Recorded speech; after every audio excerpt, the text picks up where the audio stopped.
2017 से बन रही नालंदा यूनिवर्सिटी का प्रधानमंत्री नरेंद्र मोदी ने बिहार के राजगीर में इनॉग्रेशन किया। 2016 में नालंदा खंडरों को संयुक्त राष्ट्र विरासत स्थल यानी कि यूनाइटेड नेशनल हेरिटेज साइट घोषित किया गया था। आज हम बात करेंगे 1600 साल पुरानी इस यूनिवर्सिटी की हिस्ट्री के बारे में कि क्यों ये यूनिवर्सिटी इस दुनिया की सबसे अच्छी यूनिवर्सिटी थी, कैसे और क्यों हुई ये खाक, और भी कुछ ऐसी चीज़ें जिन्हें सुनकर शायद आप हैरान रह जाएं। तो चलिए शुरू करते हैं। नमस्कार, मेरा नाम है आशी और आप देख रहे हैं IBC 24 महाकौशल। नालंदा यूनिवर्सिटी दुनिया की सबसे पुरानी यूनिवर्सिटी है। ऑक्सफोर्ड यूनिवर्सिटी की स्थापना से भी 500 साल पहले इसका अस्तित्व था। नालंदा शब्द संस्कृत का शब्द है जो कि नलम और दा से बना है। इसका अर्थ ज्ञान देने वाली है। यह यूनिवर्सिटी वर्तमान में बिहार राज्य के पटना से 95 किलोमीटर की दूरी पर स्थित है। इस यूनिवर्सिटी का इतिहास काफ़ी पुराना है। लगभग 1600 साल पहले नालंदा यूनिवर्सिटी की स्थापना 5वीं सदी में हुई थी। विशेषज्ञों के अनुसार 12वीं शताब्दी में आक्रमणकारियों ने इस विश्वविद्यालय को नष्ट कर दिया था। इसके बाद वह नालंदा रूइंस या नालंदा खंडरों के नाम से मशहूर हो गई। इससे पहले करीबन 800 साल पहले तक इस प्राचीन विश्वविद्यालय ने ना जाने कितने छात्रों को शिक्षा दी है। इसकी नींव गुप्त राजवंश के कुमार गुप्त प्रथम ने रखी थी। हिंसांग के अनुसार 470वीं ईस्वी में गुप्त सम्राट नरसिंह गुप्त बालाजी आदित्य ने नालंदा में एक सुंदर मंदिर बनवाया था, जिसमें उन्होंने 80 फीट ऊंची तांबे की बुद्ध प्रतिमा को स्थापित करवाया था। 5वीं सदी में बने प्राचीन विश्वविद्यालय में करीब 10,000 छात्र पढ़ते थे, जिनके लिए लगभग 1500 अध्यापक हुआ करते थे। छात्रों में अधिकांश एशिया देश, चीन, कोरिया, जापान से आने वाले बौद्ध भिक्षु यानी कि बुद्धिस्ट मॉन्क होते थे। इतिहासकारों की माने तो चीनी भिक्षु हेनसेंग ने भी शताब्दी सदी में नालंदा से शिक्षा ग्रहण की थी और उन्होंने अपनी किताबों में भी नालंदा यूनिवर्सिटी की भव्यता का जिक्र किया है। 427वीं ईस्वी में स्थापित नालंदा यूनिवर्सिटी को दुनिया के सबसे पहले आवासीय यानी कि रेसिडेंशियल यूनिवर्सिटी माना जाता है।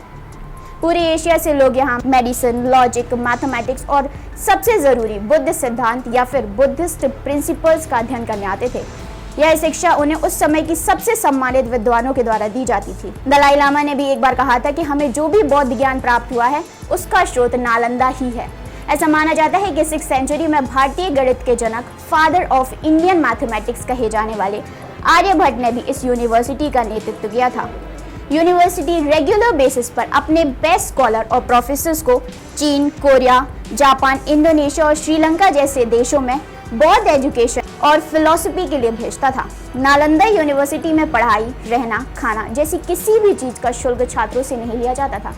सभी सुविधाएं निःशुल्क थी। राजाओं और धनी लोगों द्वारा दिए गए डोनेशन से यूनिवर्सिटी चलाई जाती थी। दरअसल बिहार बौद्ध धर्म का गढ़ था और इस गढ़ को मिटाने के लिए खलीफाओं ने बख्तियार खिलजी नाम के एक सेनापति को भेजा था और इख्तियारुद्दीन मोहम्मद बिन बख्तियार खिलजी नामक इस मुस्लिम ने 1193 ईस्वी में इसे जलाकर नष्ट कर दिया। वहीं एक और ऐसा भी बताया जाता है कि एक बार बख्तियार खिलजी काफी बीमार पड़ गया था, पर उसके हकीम उसे ठीक करने में नाकाम हुए। खिलजी की हालत बहुत बुरी हो गई थी। तब नालंदा विश्वविद्यालय के आयुर्वेद विभाग के प्रमुख ने उनका इलाज किया था। आचार्य राहुल श्रीमत के कौशल से खिलजी ठीक तो हो गया, मगर उनका धन्यवाद करने की जगह खिलजी उल्टा क्रोधित हो गया कि एक भारतीय विद्वान को उसके हकीमों से ज्यादा ज्ञान कैसे हो सकता है। हमले में हजारों पुस्तक जलकर राख हो गई। नालंदा पुस्तकालय में 90 लाख से ज्यादा हस्तलिखित ताड़पत्र पांडुलिपियां यानी कि handwritten palm leaf manuscripts थी। यह बौद्ध ज्ञान की दुनिया का सबसे बड़ा भंडार था।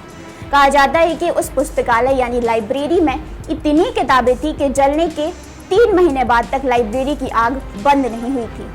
खुदाई में मिला 23 हेक्टेयर में फैला हुआ हिस्सा जो आज मौजूद है, उसी यूनिवर्सिटी के एक्चुअल कैंपस का बस एक छोटा सा हिस्सा माना जाता है।